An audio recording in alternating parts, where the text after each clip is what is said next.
co-organized seminar, including Professor Patrick Huynh from EC and Assistant Professor Zizan Wang from CE. So today we welcome our speaker, Joseph Chow from upstate New York. Thank you for bringing a nice weather to the campus. You're welcome. So Professor Joseph Chow is an Institute Associate Professor at the NYU Tandon School of Engineering, Civil and Urban Engineering Department. He got an NSF Career Award in 2017 and is a former Canada Research Chair and the co-founding Deputy Director of the C2 Smart University Transportation Center at NYU. So he's a chair of subcommittees in Transportation Research Board and also informs.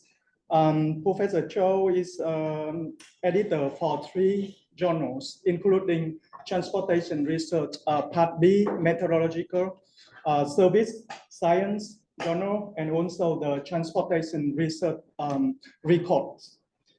He got his PhD from UC Irvine and his master and bachelor degree from Cornell University. So today he will deliver a talk about mobility fleet operations with transfers toward sustainable mobility hubs. So please join me to welcome Professor Chow, and the stage is yours. Thank you to the organizers for inviting me to the talk today. I'm really delighted to be here. This is my first time on the Purdue campus, so it's nice to visit and So for this talk, I'm going to cover this topic of fleet operations with transfers, with sustainable mobility hubs. Since the group is not too big, feel free to ask me questions if there's things you're not clear about, especially given my background in transportation and not directly in control. So there might be some terms that I'll be using that might not be as familiar to some people. So I want to just start out by introducing our center at NYU. This is called C2. It started out as C2 Smart, and then we renamed the center as C2 Smarter to have more of an emphasis on equity reduction. So that's the ER. And we do a lot of work with emerging technologies, working with local agencies and tech transfer. Our consortium is led by NYU, but also includes members at University of Washington, University of Texas, Rutgers, and other universities as well. So we do a lot of simulation work, modeling work, and systems optimization. And so the control and optimization side of things is definitely an area that's of a lot of interest to our center. I don't do as much work in that aspect of connected autonomous vehicles, but I do have colleagues there who do a lot, not just in civil, but in electrical computer engineering as well. So definitely open to more engagements if you guys are interested in the future. As for my lab and what we do, we have 3 general areas that we can focus on. So one is looking at optimization of urban mobility fleets. One is looking at just the broad ecosystem of different mobility services, as you're probably seeing, right? Different multimodal mobility providers and how they operate in this kind of setting with public agency involvement, and try to understand that impact on society. And city scale level system modeling and monitoring. So looking at how technologies get deployed to different cities and how they influence the way people operate in those cities, which can range from like a travel behavioral impacts, but also to looking at congestion, emissions, and even contact exposure to disease propagation. Right? For today's talk, I'm going to cover fleet operations, particularly with the idea of transfers, and I'll get more into what we mean by dealing with that. But the motivation for that, I want to go over why this is important and why it can be very useful for public services and public agencies to really consider having these types of transfers and mobility services.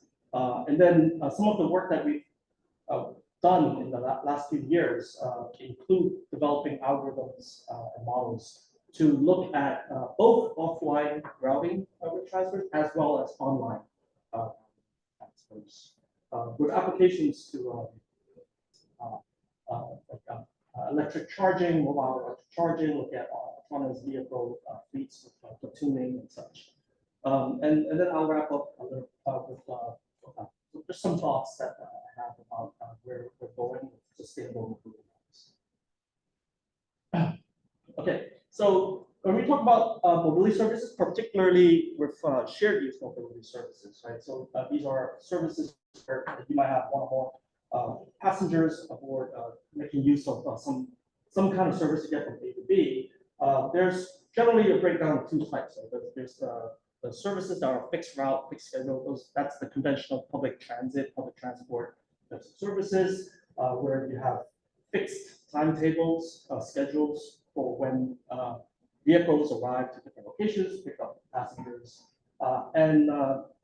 If you've made use of public transit in the past, I took a look to see if there was some public transit here, and there's a bus service, right? Has anyone used this bus service? Okay, so have you had to make use of transfers when you make use of the bus service, right? So it's one of the ways they try to cut down on operating costs to provide transfers that people are willing to accept, so that they can get from A to B by stopping somewhere to go somewhere else. With on-demand services, there's also an opportunity to look at those kinds of transfers. With on-demand services, basically there's a range of different types. Right? There's services where they'll still have fixed locations, but they might bypass those at certain times, depending on the demand response. There's services where it's a little bit more demand responsive, where maybe you might call in the day before. Right? So those are called paratransit services, where you call in the day before, it's scheduled to be picked up at your home and to be dropped off at some location. And then there's the on-demand service that probably most of us are now familiar with through app-based technologies. Right? So those kind of on-demand microtransit, which is basically coordinated pooling of services, right? Or also called ride pooling. Right? So these kinds of services are starting to gain a lot of traction. And one really good example of that, it's in the city of Arlington, Texas, where prior to 2017, they had no bus service at all. They had no transit. It was all completely car-based.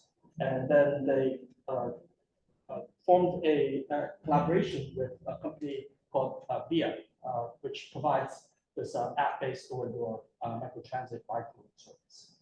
And since then, since that launch, they've gained over 1.2 million rides. Currently, there are about 60,000 monthly ridership, which, I mean, for a city that just a few years back had no transit at all, can be seen as pretty successful. Right? It's growing. There's demand for this. And the nice thing is, this is not a taxi service, right? So fares sit at between $3 to $5. So it is a subsidized program that the city provides, much like a public transit service, but it's on demand. So you can order a ride, and they'll assign you to a block to be picked up and drop off at another block. And it's successful enough to the point that they've started an experimental pilot with self-driving fleet at the UT Arlington campus as well. So currently we have a project with them to look at how we can make the service even more competitive against automobile use, so that we can grow more of the ridership program. So that's one example. I think that's a really good example of these kinds of on-demand ride pooling mobility services. And even though they're representative, it's quite large as a market now. It's starting to grow quite fast. and this is an example. This is actually a voluntary compilation that this person, Lucas Oganti, does every year, or even every quarter. He updates it.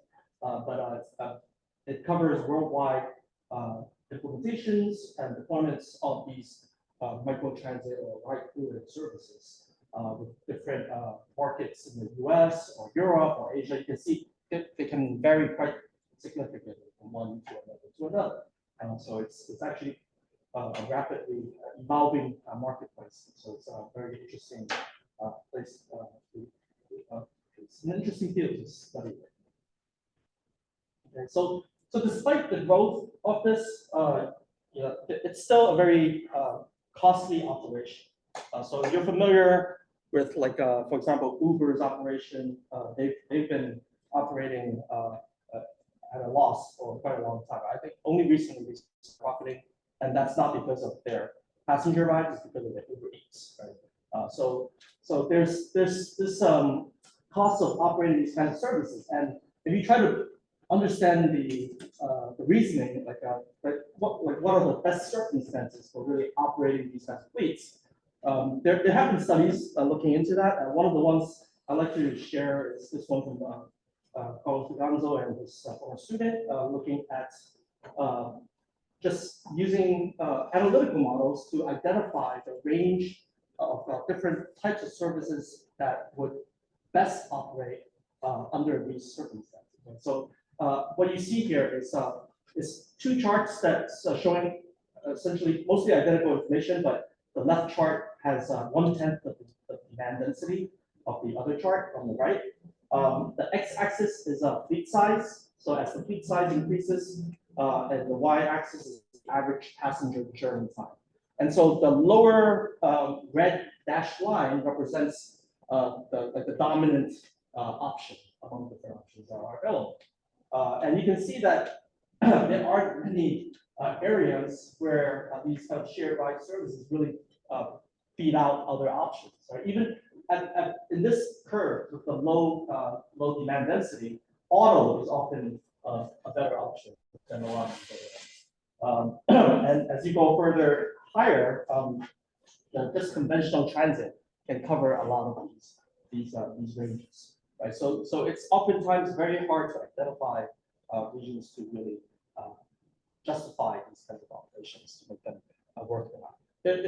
But there are some small ranges, especially towards like that gap between the very low density to the high density. In that range in between, where like kind of first last mile operations could be a sweet spot in these kinds of operations. But it's costly, right? So that's the point. And this kind of costly operation is further exacerbated if we want to make it electric, right? So if we think about electric operations, there's additional costs associated with it. Even though we try to make things sustainable, we do want to move it towards electrification. With the current technologies, charging times tend to be much longer than refueling with conventional gasoline and diesel options. And the availability of charging stations are also more limited, right, than gas stations. And so when you take those factors into account, this is an illustration of where we did a simulation of a conversion of the taxi fleet in New York, portion by portion at different levels of market penetration, to see what would happen in terms of the competitiveness of the simulated electric taxis versus the remaining taxis that are not electric. And you would see that there emerges a gap in revenue that these electric taxis would end up facing because of having to charge longer or find farther distances to recharge. And the interesting and I guess the perverse outcome of this is that as you add more vehicles to electric, without converting all the fleet to electric, the remaining non-electric taxis would then be even more competitive than the electric taxis, because now those electric taxis are competing for charging infrastructure, leading to congestion. So what you would think normally to see that this might be what you would imagine as EV market penetration increases, the gap would slowly close. It's actually not the case because with congestion effects, it's something more like this, where it's just gradually increasing. So unless you provide some form of public support, subsidy or incentive for fleet-wide substitution to electric, it's going to be hard to individually incentivize these fleet operators to convert. Right? So, so the whole point of this is on-demand services seem to be picking up pace. And it's an interesting area but it's very costly. There's only certain circumstances where they operate better than other options out there. And if we wanted to electrify that, it makes it difficult. And so we really want to find ways to make them operate as efficiently as possible, and so that's something that can be pursued as an option. So we see that with fixed route and fixed schedule transit operations, one way to accomplish this cost reduction is to introduce transfers. Right? We mentioned this at the beginning of the talk. So can we do that with the on-demand vehicles as well? So one thing to keep in mind with transfers is that even though some of you are willing to make the transfers, the transfer costs will tend to be perceived more highly as costs compared to other time-based costs. Right? So this is a fairly well-known. This table is taken from the Transit Capacity and Quality of Service Manual. So it's a practical manual for transportation transit professionals. They summarize findings from a number of different studies showing the perceived value of time. So a minute of in-vehicle time perceived by travelers would equate to essentially about 2.5 minutes of transfer time. Meaning, if you have two options where you might be able to save 1 minute of vehicle time, but then you have to add a minute of transfer time, you would probably prefer the one with the loss of the gain in vehicle time instead of the gain in transfer time. Right? It's also why we see, for example, from other studies that each bus transfer tends to be perceived as equivalent of 4.5 minutes of in-vehicle time, and each train transfer is perceived even more highly as 8 minutes long. And there's other studies showing the nonlinearity of that, where as travelers tend to not like to have more than one transfer. Yeah, right. So having all that, it's crucial that when we consider having transfers, that we make sure that our operations can synchronize those transfers as much as possible, so that there's a very narrow window, a guaranteed window of, to allow passenger transfer from one vehicle to another. So the question is, can we try to incorporate this kind of transfer capability into on-demand operations, or even static demand responsive transit operations like paratransit, where you might call in the day before to schedule a trip. Right? So that factories done statically in advance. Right? So the motivation for this, looking at the mobility on demand services, that's one thing, but ultimately, for the purpose of sustainability, we want to be able to better integrate these on-demand mobility services into these mobility hubs. So it's not just transit with walking, but it's transit with micro mobility, or transit with ride pooling services at the last mile, right? Or even with some of these emerging technologies, we can leverage their capabilities to allow for in-vehicle transfers, so in this modular vehicle technology, passengers can be picked up in one vehicle and they can transfer to another vehicle while it's in motion, so that it can lead to more efficient operations. So those are some incentives to consider when looking at this kind of problem. So, and I think this can also be thought of as a control problem where you're doing fleet control and looking at how to incorporate transfer passengers. And it's quite a complex problem because underlying that problem, even without transfers, if we look at even just the static problem, the static problem is called a pickup and delivery problem. Generally, for passenger pickup, it's also called dial-a-ride problem. It's the name that was Michael Wilson from MIT had come up with back in the late 1960s. And this kind of problem is a special instance of the vehicle routing problem. So it's a more complex version of the vehicle routing problem because it's more highly constrained. Right? So the vehicle routing problem has a set of demand nodes where you have to design a tour or a set of tours to cover them. It's more complex than traveling salesman problem because you have the complexity of vehicle capacities and possibly time windows involved with those kinds of operations. With the pickup and delivery problem, you have the added complexity of the fact that these demand nodes now become coupled. So for each passenger, there is a pickup node and there's a drop-off node where the drop-off has to happen for the in the same vehicle for that passenger generally. Right? We'll break that in the next couple slides. And it has to happen afterwards. Right? So there's a precedence, there's a vehicle requirement, and there's a further requirement that when you're looking at, well, so with vehicle routing problems, you don't need to really keep track of the capacity or the load level because it can all be drop off or all be picked up. So as long as none of them exceed the capacity, it's fine. But with the pickup and delivery problem, with pickup and delivery problem, that's not necessarily the case, and so you end up having to monitor. Also, you have to track the passenger load of the vehicles, say picking and dropping off passengers, and so that makes it more complicated.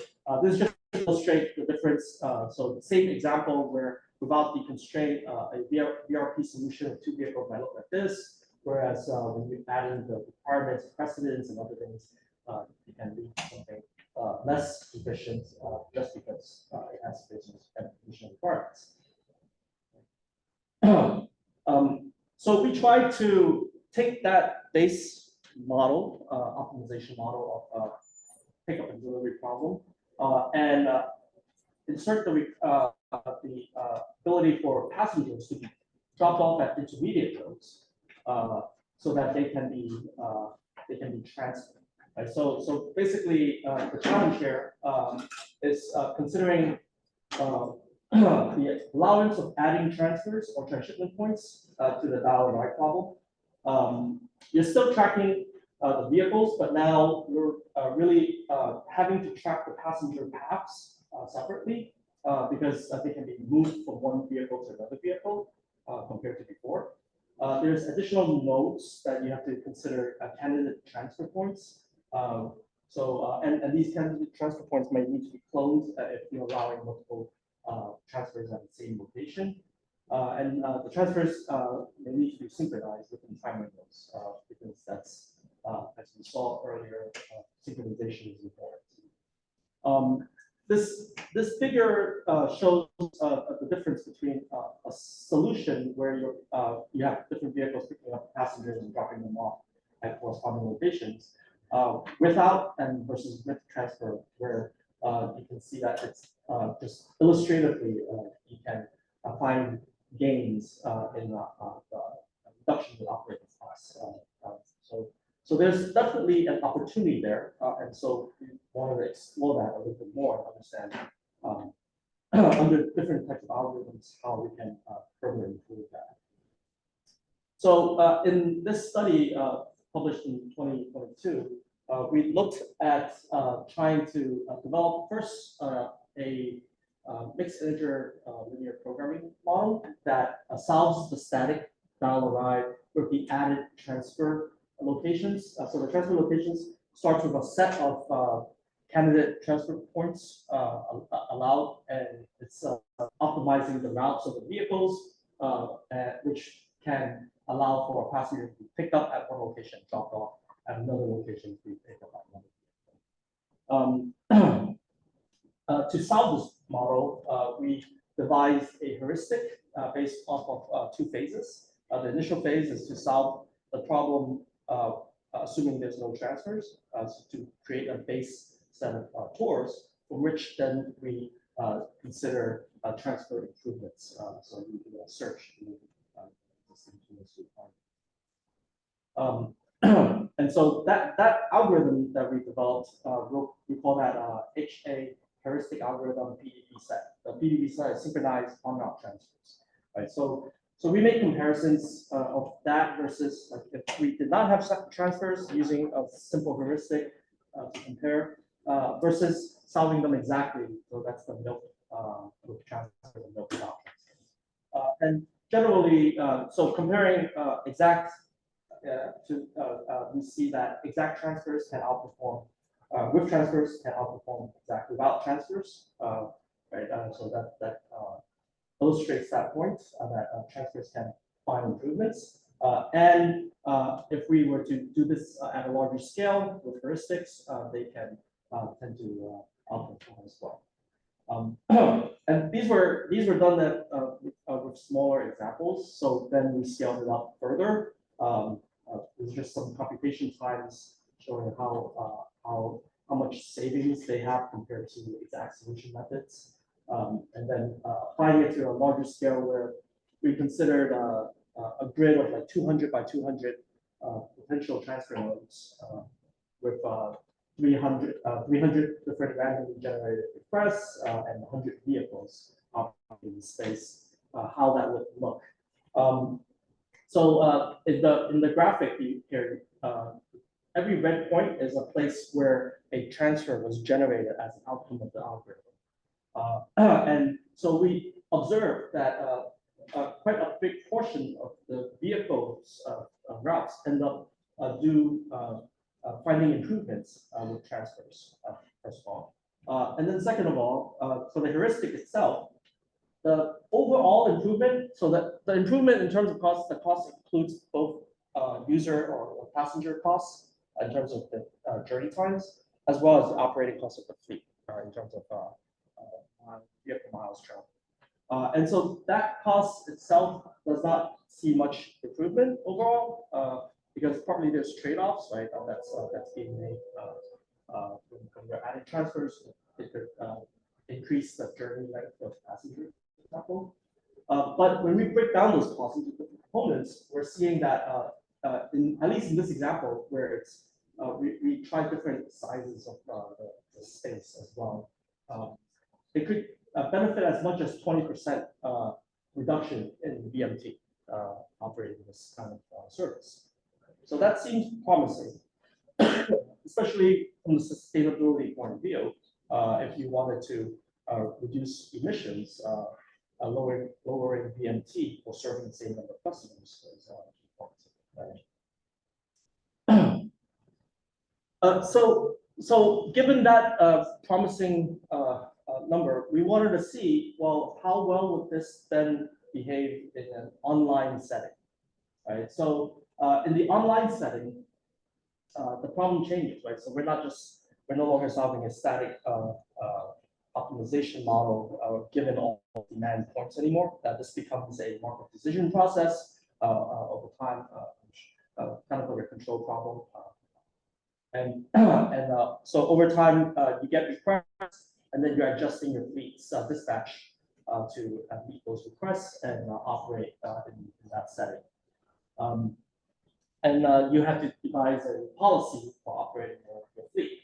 So we employ a cost function approximation policy where we use an objective function to determine the dispatch of which vehicle to assign to new customers. And in that objective function, we parameterize some of the terms to try to account for the benefits or costs of future operations. This kind of policy makes use of a queuing-based approximation. So it's kind of like a system of servers providing queuing-based services to customers, we are just adjusting and fitting tuning the parameters to fit to the data to have good operations. And so this has been done by the folks from Helsinki back in 2012, and that policy was used for one of the early ride pooling services called Kutsu Plus, which operated for a few years and eventually got disbanded. But they gained a lot of insights and lessons from that experience that have been used since then. We take that and we consider that in the case of this kind of fleet operation. So what their model does is it looks like this, where you have the vehicle length, and then so that's the operator cost, and then you have the passenger cost. The passenger cost includes an extra term there that's derived from an assumption that the job itself, the server is part of an MM1 queue, and so you end up with this constant that then they allow you to tune it to data. To the point that if the beta is treated as 0, it makes the function essentially myopic. But if you have some non-zero value for beta, some positive value, it has some parametric approximation. And it's been found, there's a number of different studies that have used this cost function for dispatching vehicles in like a greedy manner. But even with that kind of parametric tuning, they can fit and operate pretty well, perform pretty well. We take that cost function policy and we modify it. So we consider the case where, so we start with having a dispatch decision that assumes there's no transfer. And then based on the result that we get, we then consider addition of a transfer activity with other vehicles in the fleet. So kind of inspired by the static and offline model that we had developed prior, which seems to lead to some good results. So we want to try that in an online setting to see if we can get a good performance with this. Right. So at first we just use that cost function as is to do this. But what we soon found was there's this phenomenon where when you're making a commitment for 2 vehicles to make a transfer, you're committing them into a future time where they have to be at that location to make that transfer happen. And that cost is not modeled properly as Q, right? So when you try to just use that cost function that we showed earlier in this kind of setting, we note that the performance significantly underperforms. So basically, using that without transfers, it operates pretty well. You add in, you allow for transfers, it breaks down. And so we had to modify this cost function approximation, inspired by this concept that you can parameterize a term in the function. We hypothesized that the time until the scheduled transfer of the vehicle can be incorporated into this cost function as well, and tunable. And so we modified it in this way, where so we call this a 2-dimensional policy because now there's 2-dimension of the beta calibration as well as the calibration. The code is available on GitHub, which includes the simulation. So it's a simulation of fleet with this transfer capability that can be tuned to bi-topic versus non-topic, 1-dimensional versus 2-dimensional. We tried this with soup balls, which is a classic transportation example, small enough that easy to operate, but large enough that it's sufficiently realistic in terms of the paths that you have to deal with and such. And so this just illustrates for this small example how the same new request at a location where without transfers, it might have looked like a movement from down here to up there now becomes a request where they get picked up and then they get there's a transfer and then they get moved over to that other location. And so this just kind of illustrates one event in that simulation. We implemented multiple runs of this and compared 5 different operations. So the first one is looking at a myopic approach without any transfers. The second one is having a calibrated one-dimensional non-myopic approach, so the beta gets calibrated. Then third case where it's myopic with transfers allowed. Fourth one where it's transfers are allowed, but we only set the best data we find. And then the last one is setting them both together to see how this compares. And in the Sioux Falls examples that we ran, generally we found that if you look at metrics like number of rejections, acceptance rates, or average occupancy, they tend to outperform compared to having the myopic setting. In fact, so the myopic transfers improve slightly over myopic without transfers, but underperform from non-myopic. And the one-dimensional non-myopic calibration under transfers significantly underperforms.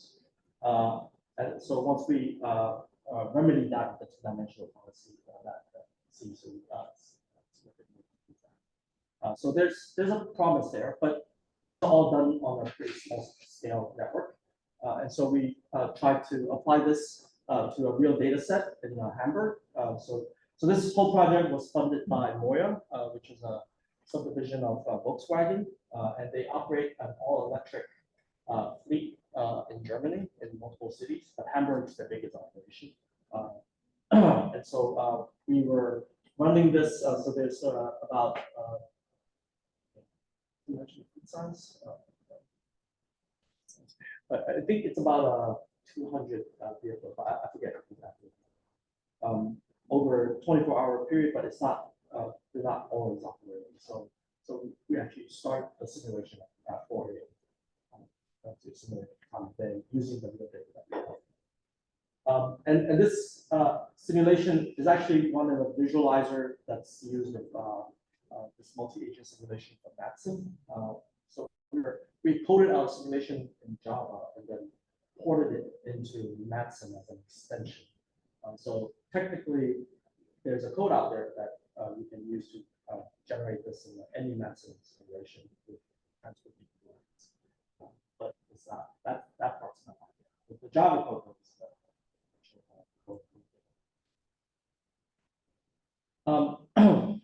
so the results of that suggest that it's a little bit mixed.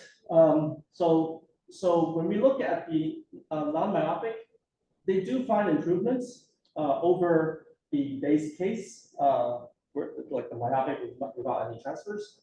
But in terms of improvements versus just having no transfers at all and just doing a non-myopic operation, that seems to be just as good, or if not better or slightly worse in some metrics, right? And so because of that kind of mixed result, we did not recommend Moya to deploy the transfer policy. So this was something that they were pondering whether they should try this out. So at least in the general state, we felt that this could be risky because there's a lot of other cost factors that can play that help you fit. Right? So that was the conclusion from that case. There were some more results that we saw, which we're noting to guide our next steps. Right. So one is what you see here are locations where we limited the potential transfer locations to a set of all the blue triangle that you see here. Just so it's not every street corner, but like these locations, which is still an abundant number, but it's not every single node. And we saw there were certain locations where they tended to make transfers. So there's a possibility that there's spatially that we might be able to identify conditions where it's better to operate with allowing transfers versus other conditions spatially. We also notice temporally this kind of pattern where this is a time of day profile. So this is the average loads of the vehicles, and you see this is the distribution of rejections that occur and the distribution of transfers that actually occur. So it's strange. It's like when it gets congested, there's more rejections, obviously, but there's also more need for a consideration of transfers, and transfers actually benefit from that. So it's a bit tangled there, right? You might imagine maybe rejections might not might be areas where one is prevalent and not the other one, but they seem to be coupled in that manner. But it suggests to us that maybe trying to investigate temporal timing of when to turn on or turn off the transfer could potentially have benefits as well. So kind of adding the optimal timing problem to this might be useful.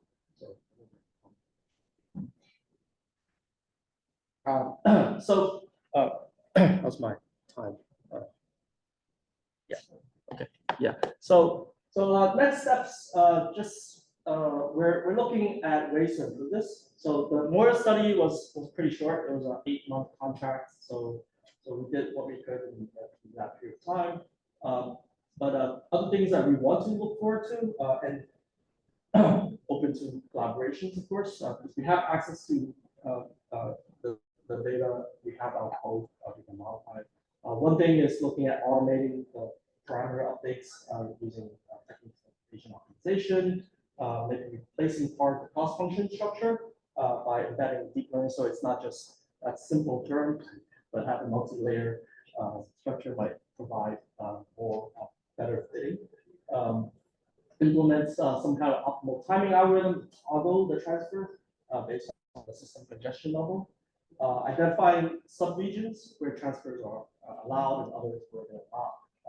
That might be something that can be beneficial as well. So we believe that there's room for improvement. And what we see here is just a starting point. But if it can be improved this way, we believe that can really support more direction towards sustainable working with these on-demand services. And that leads us to some thoughts about how that kind of drives toward sustainable mobility. Right? So our findings and findings from other literature as well suggest that transfers can help reduce operating costs and they can help reduce vehicle miles traveled. So that's really beneficial, but this tends to lead us to think that mobility hubs are only for transfers, but that's not necessarily the case. They are not limited to just this function. For example, there's been studies that we've looked at where having the ability to transfer vehicles at last mile to public transit can effectively borrow the transit system's capacity, and that way boosts the effective capacity by reducing the phenomenon of the wild goose chase for these vehicles, and that can be very beneficial. Right. So basically, strategically deciding where to set points to allow public transit to interact with these on-demand fleets as mobility hubs can potentially have a significant gain. Providing locations for public agencies to control operator access, like private mobility operators, by giving them control on like the number of parking spaces or standing spaces. So capacity control or having subsidies so that like if Uber picks up a passenger at this mobility hub, the fee will be covered by the public agency. Right? So those kinds of plans might also find opportunities for that. And furthermore, these kinds of mobility hubs can also benefit significantly from looking at the electrification dimension, right? Where there are now efforts from companies like Rebel, they're based out of New York City. They've built the largest fast public charging hub in North America, and then quickly expanding. And then there's also companies like NEO that are running battery swapping facilities. And that can really save a lot of time. That really compensates for like long charging delay because now you can just swap out the batteries. The battery swapping might not be that effective for passenger cars because passenger cars can vary, right? But if you control a fleet and you can run it with battery swapping, that can really provide significant savings. And there are now companies called like Apple are looking at modular battery swapping, where you can have a set space where you can fill up modules of charge, and that can help larger vehicles like buses or trucks. So where we believe that there's this movement towards intermodal transfers and mobility hubs. This is one recent project that we've been working on, looking at 2 mobility hubs in Albany, where we looked at how each mobility hub installation, just looking at the data, seems to suggest that they can at least reduce, even in the short period of time that they ran as pilots, they were able to equivalent reduce VMT and equivalent carbon emissions to one household's energy use. So, seems promising. Okay, and I'll stop there. Just some of our funding sources and students that worked on this, and through Farouche, Jesse, and Bensing. I also have a book that I published. Thank you.